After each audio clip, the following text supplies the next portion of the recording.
Do you often feel anxious, crave sweets, struggle to sleep, and feel constantly tired? If yes, your body may be overloaded with the stress hormone cortisol. Cortisol is essential in small amounts. It helps you wake up, stay alert, and respond to stress.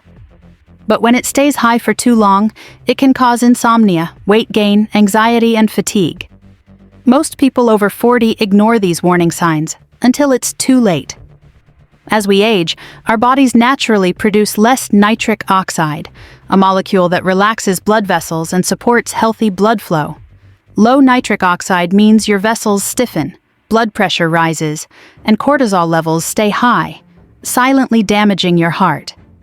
But there's a natural food that can help rebalance all this, and it's not ginger or blueberries.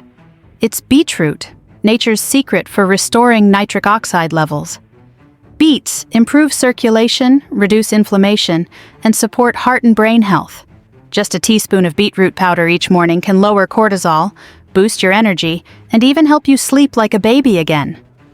To make it at home, slice fresh beets, dry them in the oven or dehydrator, then grind them into powder. This simple natural remedy supports your body, your heart, and your peace of mind, from the inside out. If this video helped you understand your body a little better, please don't leave without supporting this channel. Your one like, your one share, or a simple subscribe means more than you can imagine. It keeps this mission of natural healing alive. Take care of yourself, and as always, stay healthy.